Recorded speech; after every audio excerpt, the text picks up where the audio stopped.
Me pidió que hoy le sustituyera, y para eso estamos, ¿no?, como equipo B, para sustituir cuando haga falta, y me pidió también que hoy ampliara un poco el pensamiento que tuve en la reunión del núcleo, el sábado de la reunión del núcleo, es decir, el sábado pasado. Así que con la ayuda del Señor vamos a hacerlo en esta mañana. El tema sobre el que va a girar nuestro pensamiento, nuestra meditación en esta mañana, es esta palabra de Jesús a todos aquellos que estaban alrededor de él, no solamente sus discípulos, sino la gente que se acercó para él, para recibir, para ver, en fin, cada uno de ellos con una motivación totalmente diferente. El contexto en que se produce esta frase lo tenemos casi todos nosotros en nuestra mente. El Bautista, Juan el Bautista, estaba encarcelado por Herodes Antipas y manda a sus discípulos para que vayan a Jesús y le hagan una pregunta: ¿eres tú el que había de venir o tenemos que esperar a otros? Jesús simplemente les hace que miren a su alrededor y vean lo que está ocurriendo. Le dicen: los cojos andan, los enfermos son sanados, los muertos son resucitados, y a los pobres es comunicado la buena noticia de salvación. Es decir, mirar, ver y decidir vosotros, sin necesidad de que yo tenga que deciros lo que es obvio, y todo el que quiere ver, lo ve. Cuando ha terminado esto, no sabemos si se han ido o no los discípulos de Juan el Bautista. Él hace una reflexión que va dirigido a todos los que están allí. Y comienza con una pregunta: ¿qué salisteis vosotros a ver? En esta reflexión, en estas palabras, el Señor hace un halago, hace una definición de Juan el Bautista increíble, ¿no? Increíble. No recuerdo yo en este momento que él exaltara a un ser humano contemporáneo como exaltó a Juan el Bautista. Pero termina con una frase que nos inquieta. Bueno, ¿visteis a un profeta?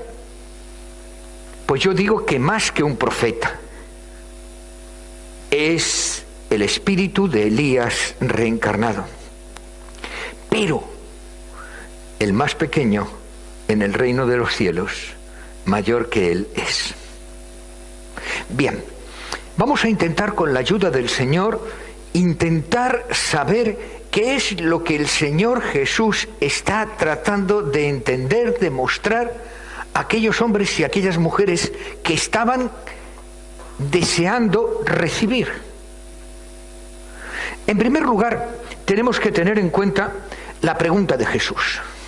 Hoy no va pasando cosa a cosa como a mí me gusta, pero es que sencillamente no he tenido tiempo. Y ya uno se va haciendo menos joven y da de sí lo que da de sí. En primer lugar, ¿qué salisteis a ver? Utiliza un ejemplo. Tener en cuenta que está en la zona próxima al Jordán, y en la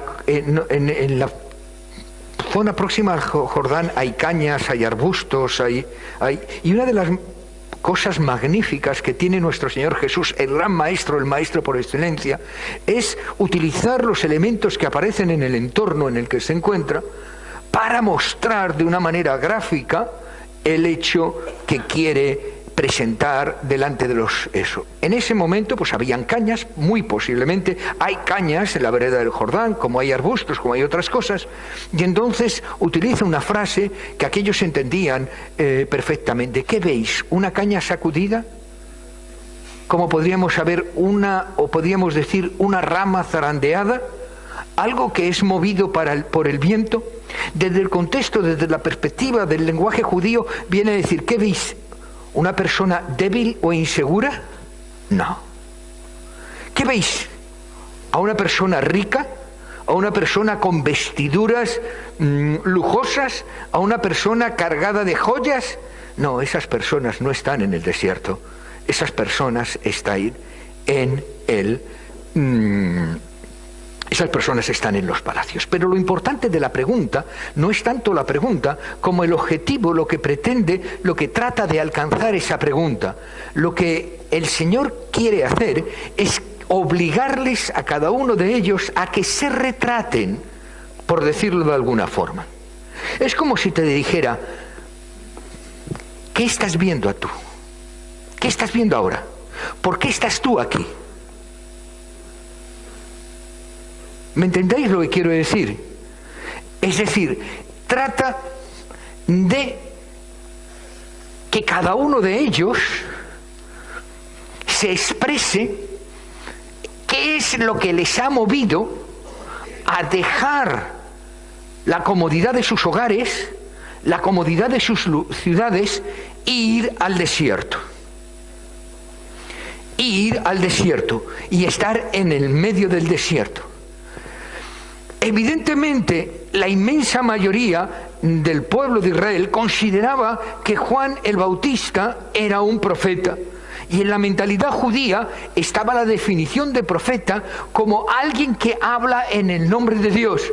Porque ya decíamos que Dios no hace nada sin comunicárselo previamente a sus profetas. Es decir, Dios anuncia a través de aquellos hombres y mujeres que hablan en su nombre lo que va a acontecer, entre otras muchas cosas. Pero lo importante no era qué era Juan el Bautista, lo importante no era cómo consideraban o dejaban de considerar a Juan el Bautista, sino hay dos cosas. La primera es que, aunque le consideraran a Juan el Bautista, y aunque hubieran dejado la comodidad de sus hogares para ir al medio del desierto, y el desierto es el desierto, no es un lugar cómodo, es un lugar donde hace mucho calor, donde no hay agua, donde se te mete la arena por todas las partes, donde no hay un sitio para sentarse cómodamente, es decir, es el desierto. Y los que hayan estado en algún tipo de desierto, no es un páramo donde no hay agua, no es el desierto, es arena, es todo de color marrón claro. No sé si habéis estado en el desierto. Yo la primera vez de mi vida que estuve en el desierto fue en el desierto del Sahara, por cortesía de la Marina Española que me llevó allí. Y la verdad es que es agobiante, es sofocante. Yo estaba diciendo, Señor, que me lleven al barco pronto, que aquí hace mucho calor, que se está muy mal. Entonces, lo importante es decir, bueno, ¿qué os ha hecho a cada uno de vosotros eso? ¿Un profeta? Pues no, os habéis quedado corto.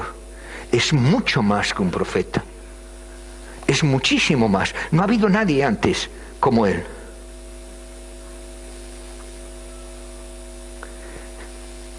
¿Por qué hace ese énfasis el Señor? ¿Por qué quiere que ellos manifiesten sus expectativas? ¿Y por qué dice que la realidad de Dios supera nuestras expectativas? Las expectativas que Él presenta delante de ellos es la esperanza del pueblo de Israel. Ya decía Malaquías que Dios enviaría a una persona con el espíritu de Elías. Es decir, este es. Yo estoy convencido que la inmensa mayoría de las personas que salieron a oír a Juan el Bautista no tenían esa expectativa. Y digo que la inmensa mayoría, yo creo que ninguno, pero vamos, por dar algún verso suelto que pudiera haber, esperaban ver un profeta, pero no tenían ni idea de que estaban presenciando no solamente un hecho histórico, sino un hecho que determinaría la historia del universo, que estaban viendo la acción de Dios actuando con poder. Ahora, independientemente de que esas expectativas maravillosas, preciosas, hermosas, que les movieron a cada uno de ellos, fueran mayores o peor, lo que a Jesús le interesaba es saber qué movió a cada uno de ellos. Y nosotros vemos a lo largo de la Biblia que Dios está muy, muy interesado con las motivaciones. Recordar que le pregunta a Bartimeo, ¿qué quieres? Bartimeo, ¿qué era? ¿Qué era? Uy, qué voz, yo estoy mal, pero vosotros también, ¿no? Era ciego. Preguntar a un ciego qué quiere. Bueno, pues yo he conocido a ciegos que no querían ver. Estaban muy a gusto siendo ciegos. Vivían muy bien siendo ciegos. Y si veían, se les acababa el chollo.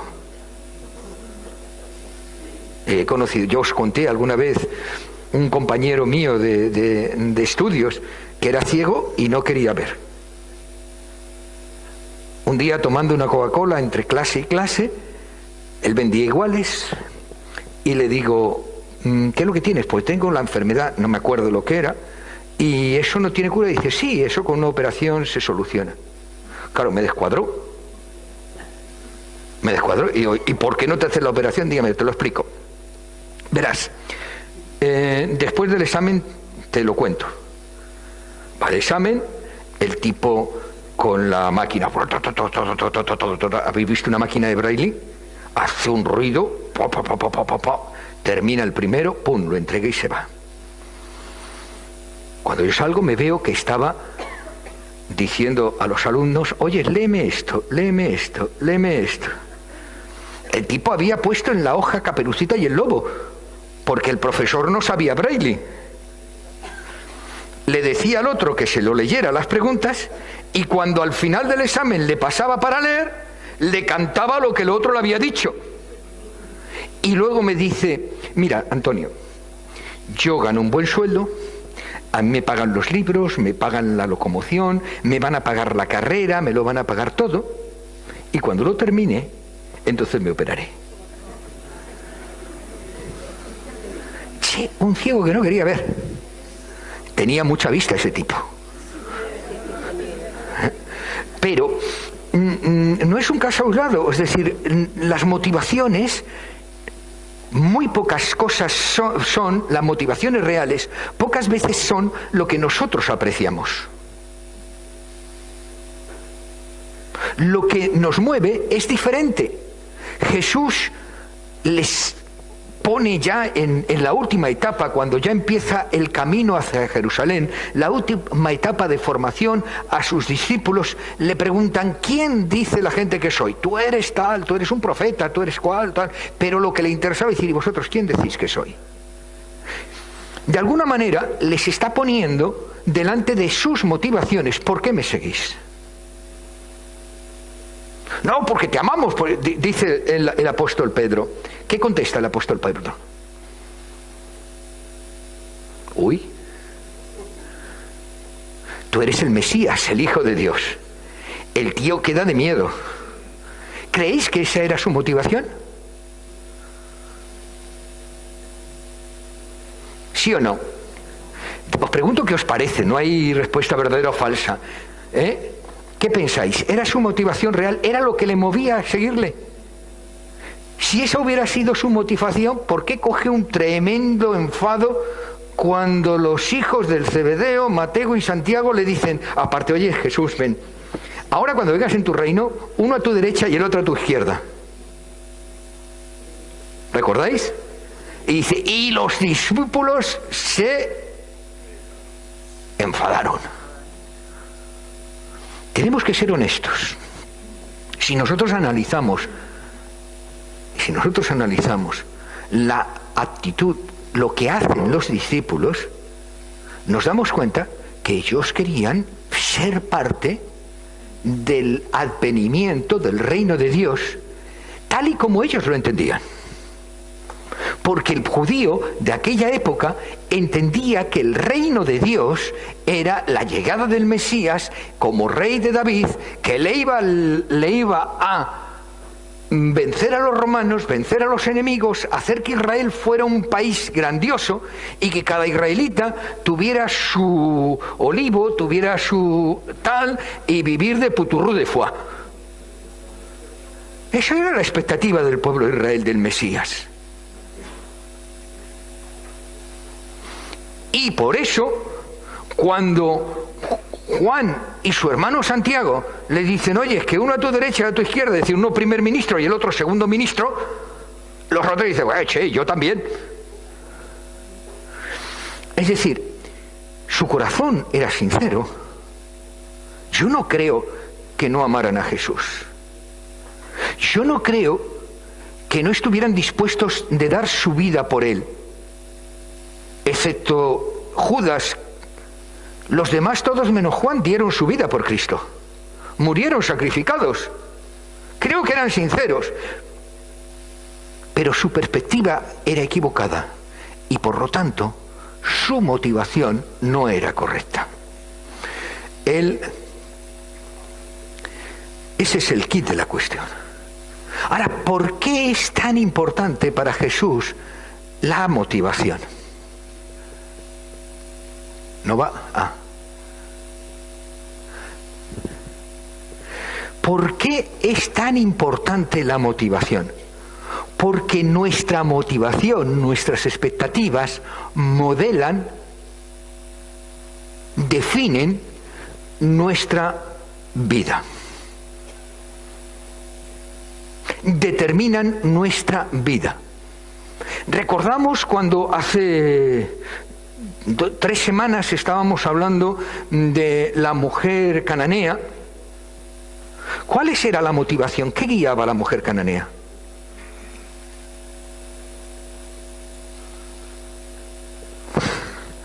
Hoy no estamos acostumbrados a que nos pregunten. La mujer cananea que llega a Jesús, ¿qué quería? Que sanara a su hija. Y está dispuesta a todo con tal de que su hija sea sanada. Empieza haciéndole la pelota a Jesús. ¡Hijo de David! Era el título más grande que se le podía dar a un judío. ¿Lo creía? No lo sé, pero quedaba muy bien. Pero termina con una oración. Señor. ¿Y por qué llega desde hacer la pelota a ponerse de rodillas en oración delante del Señor? Porque Jesús le va confrontando con los hechos. Y el que no entienda ese concepto se desconcierta, porque da la sensación que la trata como un trapo. ¿Recordáis? No, yo he venido a los judíos. Yo a los que no son judíos no quiero saber nada de ellos. Además, a los perrillos. No voy a coger el pan de los hijos y se lo voy a dar a los perros. Ni siquiera a los perros, a los perrillos. Y uno dice, oye, este no es ni Jesús, me lo han cambiado. ¿Dónde está ese Jesús que levanta a la mujer hallada en adulterio? ¿Dónde está este Jesús que baja del sicómoro a Zaqueo? ¿Dónde está ese Jesús de amor? Está trabajando con la motivación de aquella mujer. Y consigue que la motivación de sanar a la hija se convierta en una actitud de súplica ante el Señor. Ahora, ¿qué te motiva a ti? La motivación, definimos la motivación como la fuerza que mueve a una persona para satisfacer sus necesidades, creando el impulso necesario para hacerlo. Yo tenía un tío mío que bebía y fumaba cantidubi. Le dio un ataque del corazón y dejó de beber y de fumar. No todos lo hacen, pero necesitaba una motivación real, necesitaba un impulso, necesitaba una fuerza que le llevara a cambiar de conducta. Si tú quieres saber la motivación de una persona, mira lo que está haciendo y cómo lo está haciendo. Y entonces verás cuál es la auténtica motivación de esa persona. Verás por qué esta persona actúa como actúa. Yo creo que el Señor Jesús tiene el mismo interés ahora que hace 2000 años. ¿Lo creéis vosotros también? Y lo que le interesa de cada uno de nosotros es saber, conocer qué es lo que nos mueve con respecto a Él. Dicho de otra manera, ¿por qué estoy yo aquí hoy? ¿Por qué? ¿Porque soy miembro de esta iglesia? ¿O porque he venido a esta iglesia? ¿O porque no soy miembro de esta iglesia?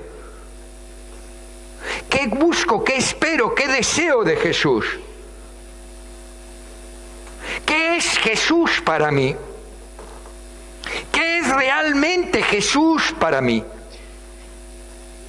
Porque en función de lo que resulte de esa motivación, lo que resulte de todo esto es lo que determinará lo que realmente soy y lo que realmente estoy dispuesto a hacer. Yo ya llevo años de experiencia en el Evangelio, yo llevo años de experiencia en el ministerio, como muchos de vosotros. Yo conozco iglesias de 4 continentes, yo conozco a centenares de miles de pastores y de miembros. ¿Y sabéis que yo he conocido a pastores de los que tengo serias dudas de que fueran convertidos? No ríais, es para llorar.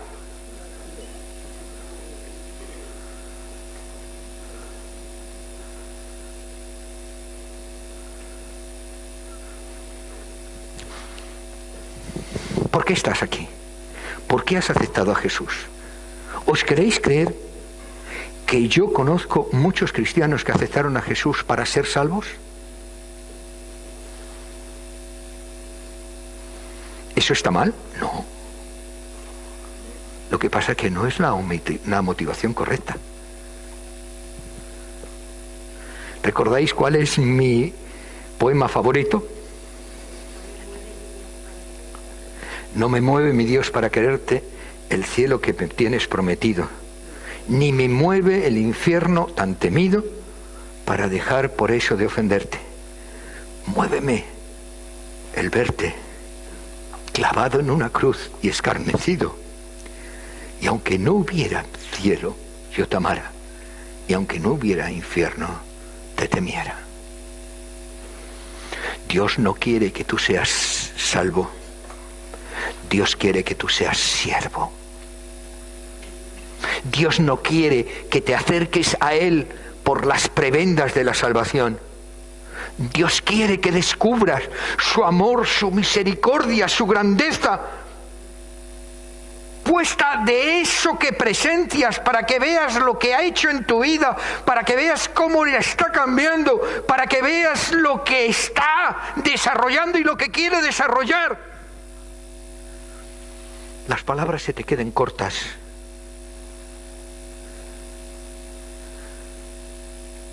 Y como Tomás, caigas a sus pies y solo puedas decir: Señor mío y Dios mío.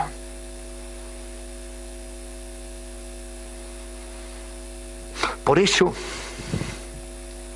el Señor Jesús nos dice que por sus frutos nos conocerán.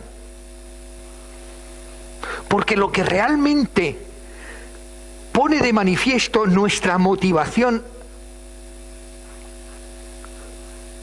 no es lo que yo espero de Jesús, sino lo que yo estoy dispuesto a dar y hacer por Jesús.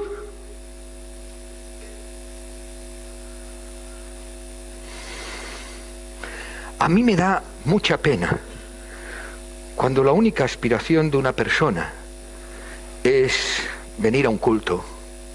Y no está mal, ¿eh? Hoy no venía el pastor y hay mucho de vacaciones. Me da mucha pena cuando una persona se limita solo y exclusivamente a calentar un banco. ¿Y sabéis por qué me da pena? Porque esa persona tiene una motivación equivocada. Y esa persona se está perdiendo toneladas de bendiciones que el Señor quiere derramar sobre ella.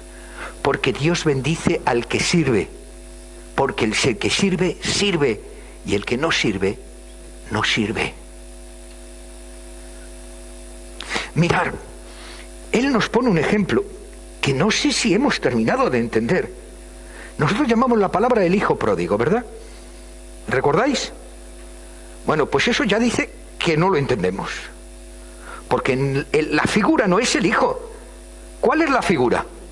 El padre. El hijo es un tarambana que con una motivación equivocada lo único que quiere es la pasta del padre, y quiere la pasta del padre para hacer lo que le da la gana, para vivir como quiere, para hacer cuando quiere lo que quiere como quiere, y al padre, el padre le importa un rábano.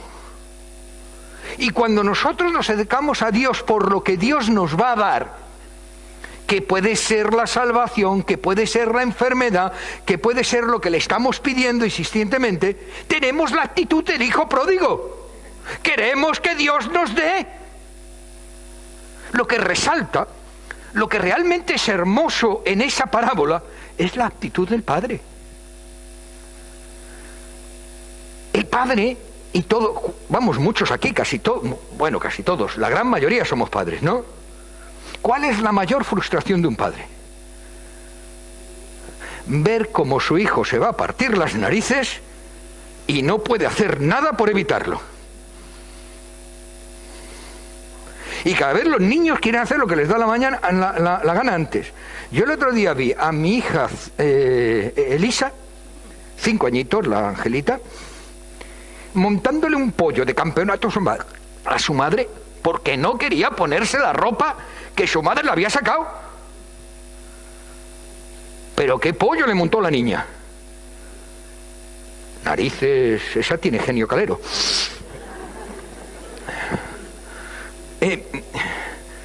Y cuando van creciendo los niños, tú te das cuenta de que no puedes ni debes intervenir en su vida, que tienen que cometer sus propios errores, que se tienen que partir la crisma por sus propias decisiones.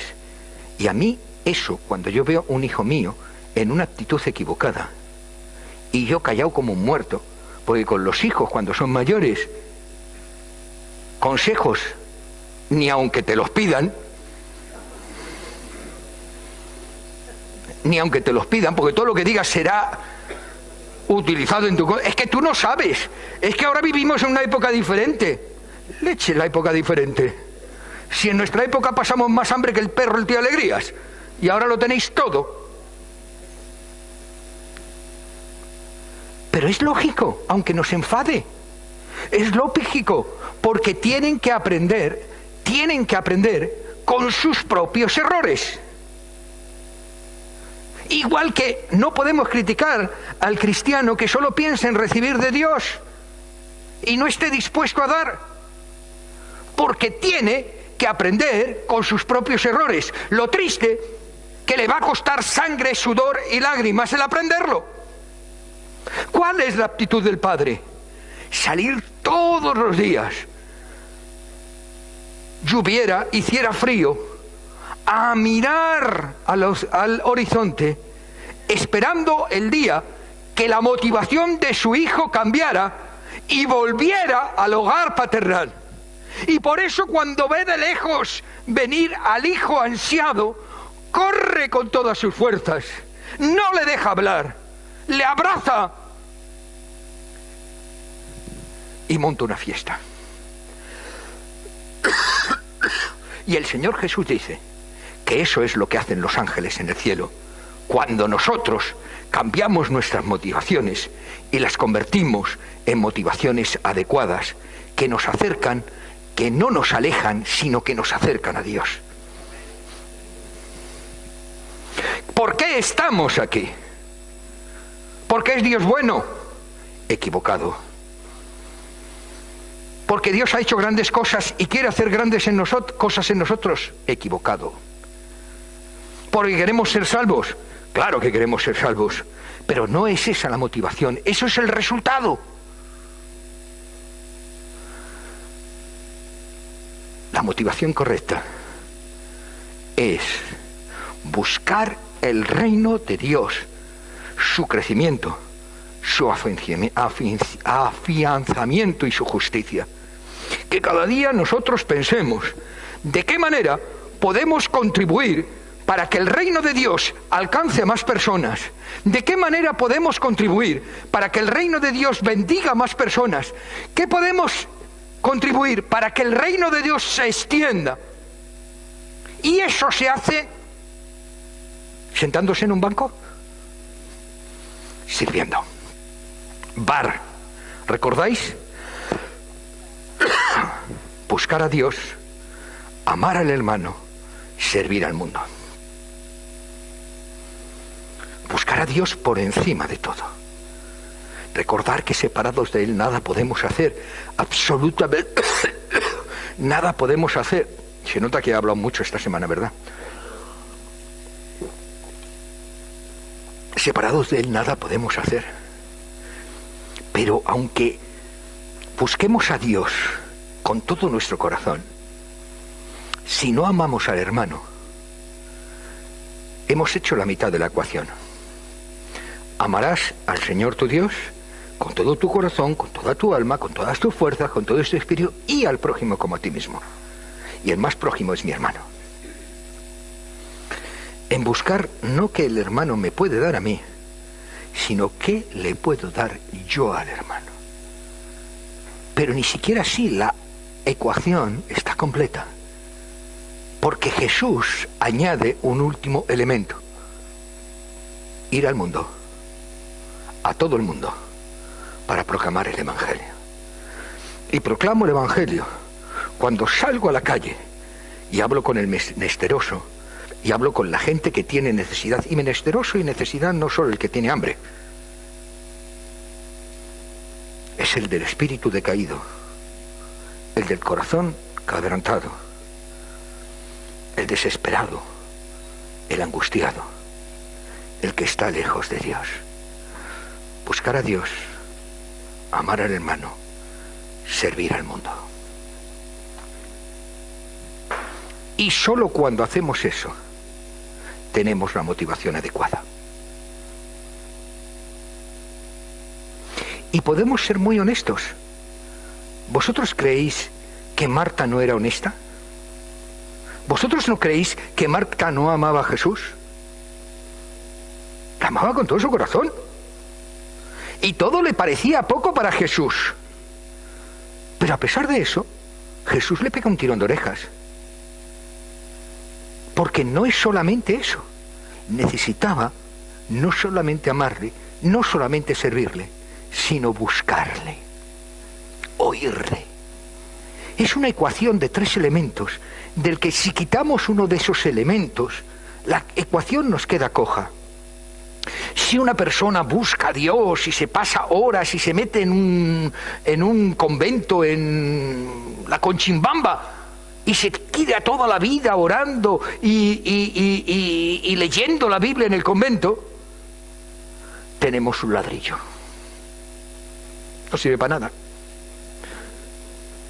Y cuanto más grande sea el ladrillo, peor. Si por el contrario tenemos una persona que tiene éxtasis, que busca la espiritualidad y la emoción, tenemos un globo que, como no lo afarres al suelo, se vuela. ¿Cuál es lo ideal? ¿Los dos? ¿Un ladrillo que vuele? ¿Un ladrillo que se eleve? Pero si el ladrillo al final no forma parte de la iglesia, tampoco ha terminado su ecuación. Tenemos un gran desafío: construir el reino de Dios. Tenemos un gran desafío: dedicar nuestras fuerzas, dedicar nuestros talentos para que el reino de Dios sea cada día más grande.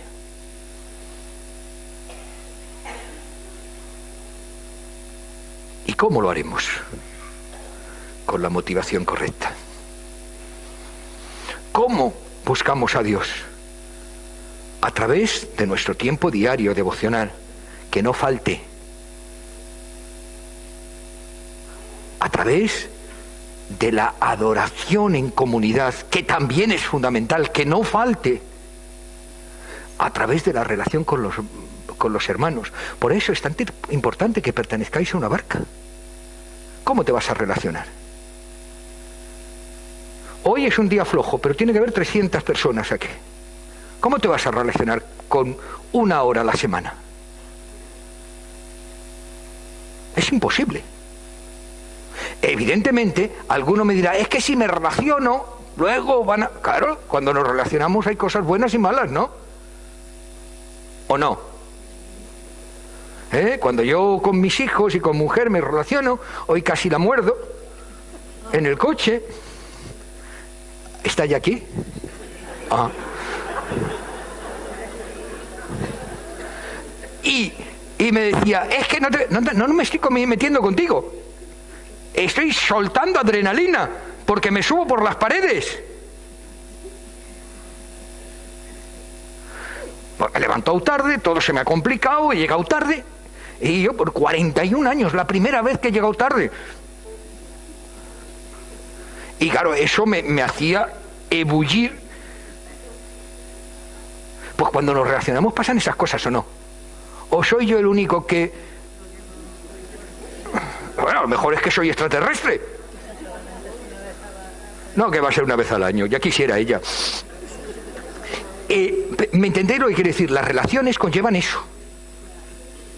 El roce produce roces.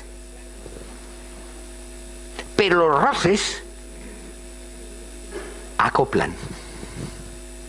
Solucionados adecuadamente, acoplan. Espero que me haya perdonado. Acoplan. ¿Me entendéis lo que quiere decir? Si no hay roce, no hay roces, pero tampoco hay acoplamiento. Tú coges a un hombre, una mujer, los colocas en la casa donde no se ven, duermen separados, no tendrán roces. Pero aquello no es un matrimonio. Aquellos son 2 amiguetes que comparten piso. O no son amiguetes, que también los hay. ¿Me entendéis lo que quiere decir? Cuando nosotros nos damos a los demás, eso produce roces. Y si nosotros dejamos de venir a las barcas porque fulanito me ha dicho, aquel se ha enfadado, o yo me he enfadado, o nos hemos enfadado todos, salir de la barca evitará los roces, pero también evitará el compañerismo. Porque después de los enfados vienen las reconciliaciones. ¿Me entendéis lo que quiere decir? Y entonces hay un dicho que dicen los árabes, que si tú tienes solo sol, estarás en un desierto. Porque para que no estés en un desierto tiene que haber sol, tiene que haber lluvia, tiene que haber nubes, tiene que haber tornados. Eso es lo menos posible, ¿Me entendéis lo que quiere decir? El conjunto de todo eso hace un ecosistema que nos permite vivir adecuadamente. Por eso las barcas son determinantes. Y nunca me cansaré de decirlo. Si no estás en una barca, estás desconectado. Si estás desconectado, no vas a tener comunión. Y si no estás en comunión, no vas a tener roces, pero tampoco vas a tener bendición. Eso es más simple que el mecanismo un chupete. Y en tercer lugar, si vienes al culto, participas en una barca, pero no sirves, pues engordas. Engordas. Yo he perdido 1 kilo. ¿A que no se nota? Pues sí, he perdido 1 kilo, según la báscula. Espero que mañana no lo haya vuelto a encontrar. Pero he perdido 1 kilo. ¿Cómo he perdido 1 kilo? Andando, bicicleta, o sea, gastando más de lo que como. Es más simple. Si metes 4 y gastas 5, adelgazas. Si metes 20 y gastas 2, creces. ¿No? Engordas. Pues el creyente igual, exactamente igual. Si busca a Dios, si ama al hermano, pero no sirve, engorda. No crece, engorda. ¿Y a quién le gusta estar gordo? A mí no. Y el médico me ha dicho que todavía tengo que perder 8 kilos. Orar por mí para que pueda hacerlo. Porque la oración de los justos puede mucho. Entenderme lo que quiere decir. Yo no quiero ni ponerme por encima de nadie porque no tengo argumentos para hacerlo, ni señalar a nadie porque no soy quien. Lo que entiendo es que todos nosotros entendamos lo que Jesús quiere de cada uno de nosotros. Y lo que quiere de ti es lo mismo que quiere de mí. Quiere que nosotros podamos vivir una vida plena, completa, satisfactoria, llena de bendiciones. Y la única manera es buscar a Dios, amar al hermano y servir al mundo. No hay otra. ¿Por qué? Porque todavía no se ha finiquitado la promesa de Dios de buscar y hallaréis. Y en la medida que busquéis, hallaréis. Hoy y siempre, el Señor Jesús, nuestro Dios, nunca fuerza a nadie a hacer lo que no quiere hacer. Esa es la inmensa diferencia entre Dios y el diablo. El diablo te engaña. El diablo da más vueltas alrededor tú que una castaña en la boca de un viejo. El diablo busca los recovecos y las fuerzas para engañarte, para que tú hagas lo que él quiere hacer. Y eso te quebranta, eso te viola, eso te hace daño. Pero Dios nunca hará eso. Nunca. Dios te dejará hacer tu voluntad y esperará como Él dijo, pacientemente, todos los días, mirando al horizonte, esperando el día que rectifiques y vuelvas a Él. ¿Por qué no hoy? Cuando yo estaba preparando este sermón, yo decía, Antonio, ¿cuántas cosas tienes que cambiar? Parece mentira. Cuanto más viejo, más pellejo. Y a veces no maduramos, sino que nos hacemos más duros. Y mi oración, cuando el Señor estaba poniendo estos pensamientos en mi mente, es decir, Señor, gracias por recordarme una vez más que tengo que seguir cambiando, que tengo que seguir buscándote más, que tengo que seguir amando más a mi hermano. Y a algunos hermanos, sinceramente, a lo largo de mi vida me ha costado mucho amarlos, ¿eh? En mi vida, hoy día, gracias a Dios, no, pero ha habido momentos en que he dicho, Señor, o te lo llevas o te lo mando. Eso os doy la... Ahora, o sea, yo he tirado 7 años con una persona al salir del culto, recriminándome el sermón todos los días. 7 años. Domingo a domingo, 52 domingos al año. Y yo, Señor, quita de mí no esta copa, sino esas ganas de estrangularle. O sea, a veces amar al hermano nos cuesta. No seamos hipócritas, nos cuesta. Amar al que nos quiere, eso es más fácil. Pero amar al que nos está... Por eso odio las convenciones.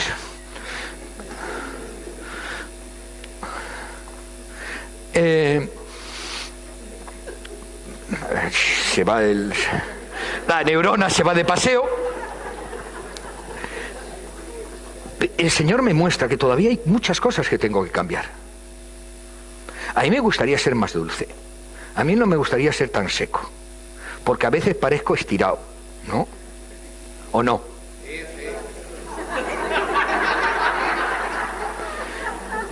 A mí me gustaría, y soy así, ¿sabéis por qué? Porque soy tremendamente introvertido. No tímido, introvertido casi patológico. Y el expresar mis sentimientos y mis emociones, no estoy acostumbrado. Por eso, o me paso, o no llego. O lloro más que Jeremías, o estoy más serio que las estatuas de la isla de Pascua. Tengo que cambiar. Tengo que amar más al hermano y tengo que expresar más el amor hacia los hermanos. Y tengo que servir más. ¿Por qué no hoy, en esta mañana, inclinamos no nuestras cabezas, sino nuestros corazones delante del Señor? Analizamos nuestro nivel de buscarle, nuestro nivel de amar y nuestro nivel de servir. Y tracémonos delante de Él, para su honra, para su gloria, decisiones de cambiar. Si no, esta es una barca.